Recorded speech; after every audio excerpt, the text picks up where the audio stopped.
खराब काम किया तो भी उसकी प्रशंसा की जाती है। जैसे विष्णु कुमार जी ने खराब काम किया था क्या? हाँ, मैं हम बोलते हैं खराब काम किया था क्योंकि उनकी पदवी के योग्य नहीं था। वो गृहस्थों का कार्य होता है क्या? उपसर्ग दूर करना, ठीक है। तो फिर मुनि बन के नहीं करना चाहिए, ऐसा तो क्लियर कट है। तो वो बोलेंगे ऐसा कैसे बोल सकते हैं आप? उनकी तो गीत गा रहे, पूजन लिखी गई, सब लिखा गया, तो उनको कैसे बोल सकते हैं आप कि उन्होंने गलत काम किया? ये मोक्ष मार्ग प्रकाशक में लिखा है। ऐसे लोगों को एक पंडित बोल रहा है कि मुनियों से गलती हुई, आपको खून नहीं खोलता क्या? ऐसा प्रश्न उठाया। मैं बोलता हूँ चलो विष्णु कुमार जी ने सही काम किया था, अगर आप ये मानते हो तो मुझे बताओ विष्णु कुमार जी के बाद आपको कितने दृष्टांत मिले जिन शासन में जिन्होंने उपसर्ग दूर किए थे? बताओ फिर। अगर उनका कार्य अच्छा था तो बाकी लोगों ने क्यों प्रेरणा नहीं लिया? क्यों सबने दीक्षा छेद करके रक्षा क्यों नहीं की? दूसरा दृष्टांत दिखाओ हमारे। कोई दूसरा दृष्टांत नहीं है तुम्हारे पास, इससे सिद्ध होता है क्या कि ये काम अच्छे नहीं थे? समझ में आया कि नहीं? अगर और रहते ना फिर वो एक अच्छा काम रहता था, सब लोग करने लग जाते थे, फिर परंपरा चालू होती थी। वो परंपरा क्यों चली नहीं बाद में? फिर मुझे होता 700 मुनिराज में से क्यों और किसी ने उपसर्ग दूर नहीं किए? फिर खुद ही कर लेते थे, उनमें संघ में से एक आधा। विचार करो, ये सब चीज सिद्ध कर रही है कि 700 मुनिराज में से अकंपनाचार्य जी कर लेते थे काम, ये 700 में से कोई एक कर लेते थे।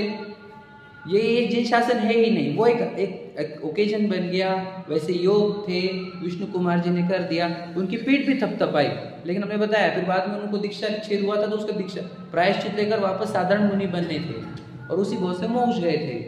तो ये जिन शासन के अनुरूप कथन है, लेकिन उसका विवाद बनाया जा रहा है क्योंकि विवाद बनाने की आदत कषाय वाले लोग हो गए आजकल। दुनिया में इतनी कषाय भर गई है, क्या बताया।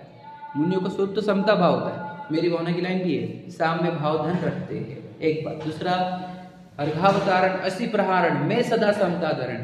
मुनराज को समता धरते हुए कोई अर्घ उतार रहा है उसके भी, कोई आरती उतार रहा है उसके प्रति, और कोई असी प्रहारण, कोई असी से प्रहार कर रहा है उसके प्रति भी समता भाव। वो मुनिराज जिनके ऊपर मरा हुआ सांप रखा था, क्या नाम है? यशोधर मुनिराज। और वो जो चेल नारायण जिसने उपसर्ग दूर किया, दोनों को समान आशीर्वाद दिया था उन्होंने। ऐसा नहीं कि विष्णु वो श्रेणिक जी को श्राप दिया हो कि उनको देखकर खून खोलता हो उनका। यशोधर मुनिराज को खून खोला नहीं, उपसर्ग करने वाले के प्रति भी, जिन्होंने जानबूझकर उपसर्ग किया उनके प्रति खून नहीं खोला। समझ में आ रहा है? तो दोनों को समता भाव से आशीर्वाद दिया गया। यही तो जिन शासन ही मुनिराज का स्वरूप है। लेकिन अब वो गड़बड़ इतनी चल रही है कि क्या है, समझ में आया? तो क्यों बताना तो मुझे कोई जरूरी है सबके सामने।